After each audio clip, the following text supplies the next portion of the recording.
tão natural como a chuva. Os animais em seu ambiente. Mares, cachoeiras, nuvens. A terra é de uma beleza extraordinária. Mas seus ciclos de vida encontram correntezas contrárias. E é sobre isso que precisamos falar. A ação humana tem provocado grandes mudanças no funcionamento natural do planeta.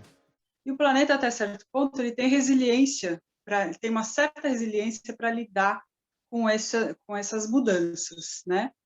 Mas isso tem um limite, né?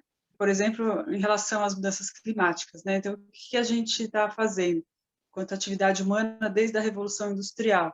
A gente está retirando carbono que está armazenado há milhões de anos, né?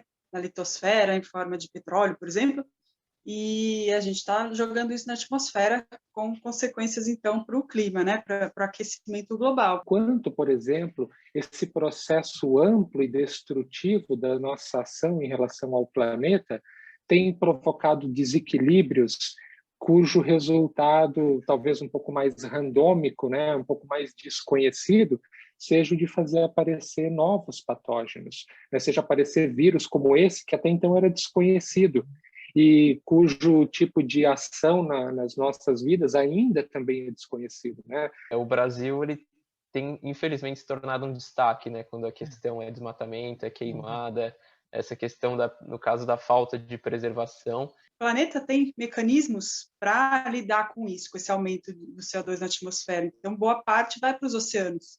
Então, até certo ponto, o planeta consegue lidar.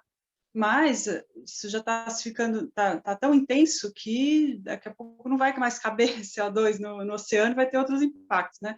Então, é só que a gente precisa ficar muito atento que as atividades humanas podem acabar prejudicando a nossa própria sobrevivência. Perda de biodiversidade, agravação das mudanças climáticas, problemas de saúde para os seres humanos, para a sociedade como um todo, para as comunidades em si, é algo muito intenso, né? Muito presente. A constante intervenção humana nos ambientes naturais nos coloca em inúmeras situações de risco, né, para a nossa saúde, inúmeras situações de provocar potenciais catástrofes, incluindo as sanitárias, não só as sanitárias, as ambientais. No ano passado, por causa da quarentena, os níveis de poluição reduziram e paisagens ressurgiram em diversos países.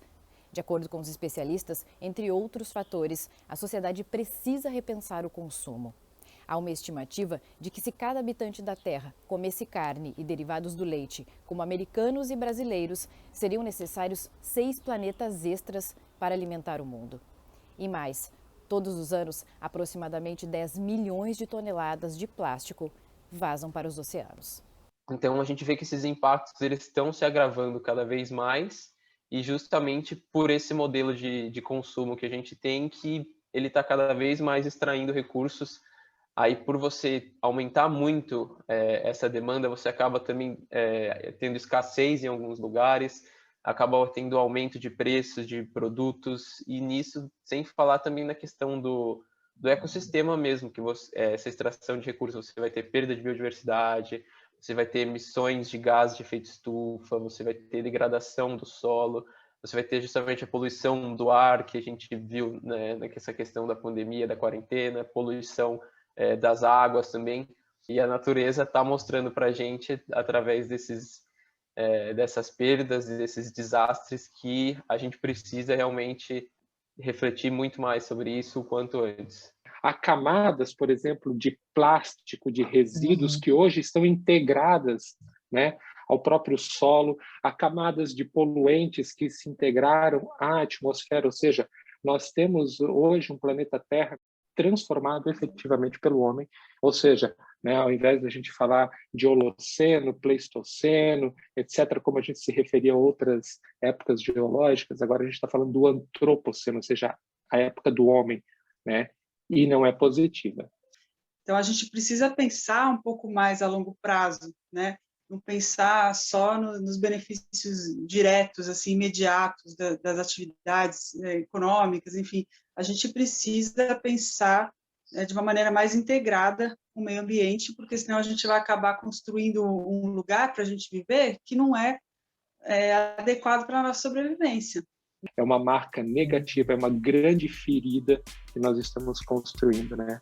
Nas atmosferas, no clima, nos solos, ou seja, na vida mais ampla desse planeta.